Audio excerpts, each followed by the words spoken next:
அர்ஜுன பெருமானுடைய காதிலே விழுந்துவிட்டது.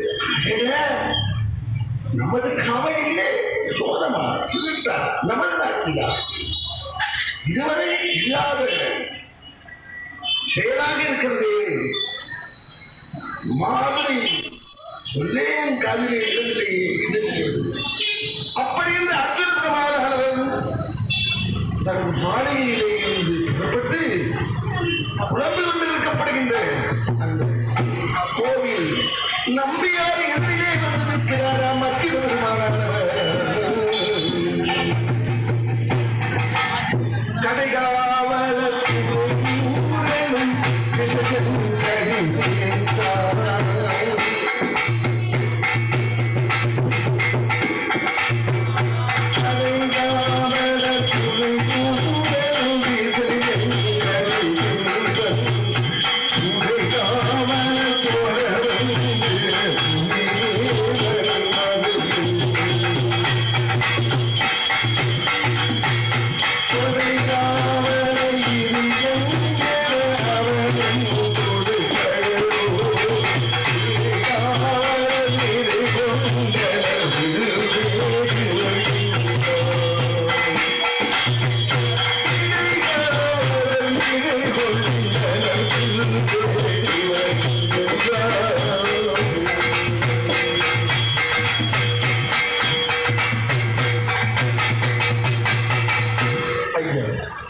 நம்பியாரே இப்படி புலம்புகிறீர், என்ன நடந்தது? அப்போது அந்த கோவில் நம்பியாரானவர் மகாராஜா வேடவர்கள் நமது நகரிலே புகுந்து இங்கு இருக்கப்படுகின்ற பசுக்களை கவர்ந்து சென்று விட்டார்களே, என்னையே அங்கனது காவலிலே இப்படி நடக்கலாமா என்று நம்பியார் சொல்ல, அதற்கு அர்ஜுன பெருமாள் என்ன சொல்லுகிறார்? அஞ்சாதொழி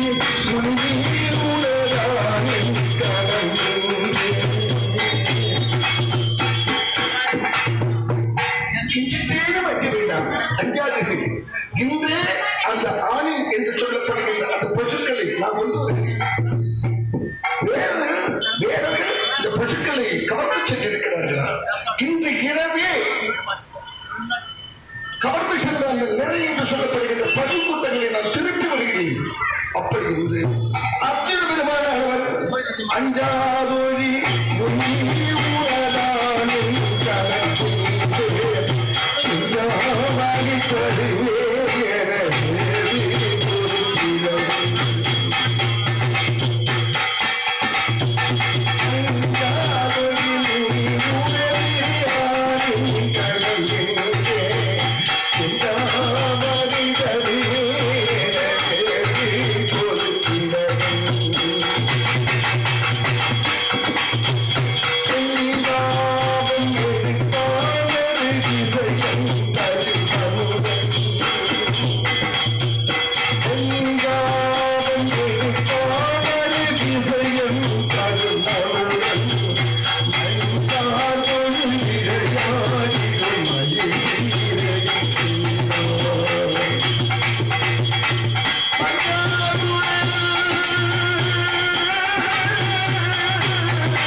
கவர்ந்து சென்ற அந்த நிலைகளை மீட்க வேண்டும் என்றால் கையிலே ஆயுதம் தேவைதானே.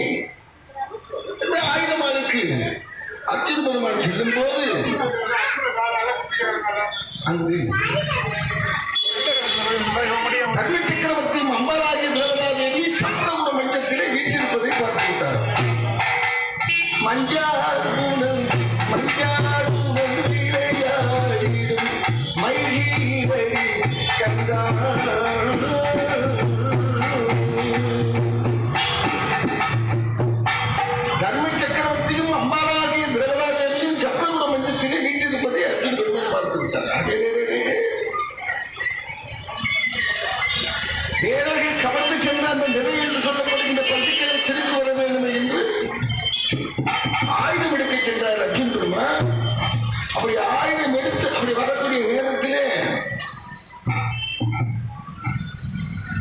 திருமணமாளுக்கு அருகிலே இருக்கப்படுகின்ற சப்ரகுட மஞ்சம். அந்த சப்ரகுட மஞ்சத்திலே அம்பாலாகிய திரௌபதாதையும் தர்மனும் வச்சிருக்கிறார்கள். வீட்டிருக்கக்கூடிய நேரத்திலே அர்ஜுன பெருமானார் யதார்த்தமாக அப்படி திரும்பினார். திரும்பும் போது அப்பாலும் தர்மனும் அந்த மஞ்சத்தில் இருப்பதை பார்த்து விட்டார் அர்ஜுனன். பெரிய பாவத்திற்கு ஆளாகிவிட்டான். நாரத மகாமுனிவரானவர் நமக்கு என்ன சொல்லி இருந்தார்?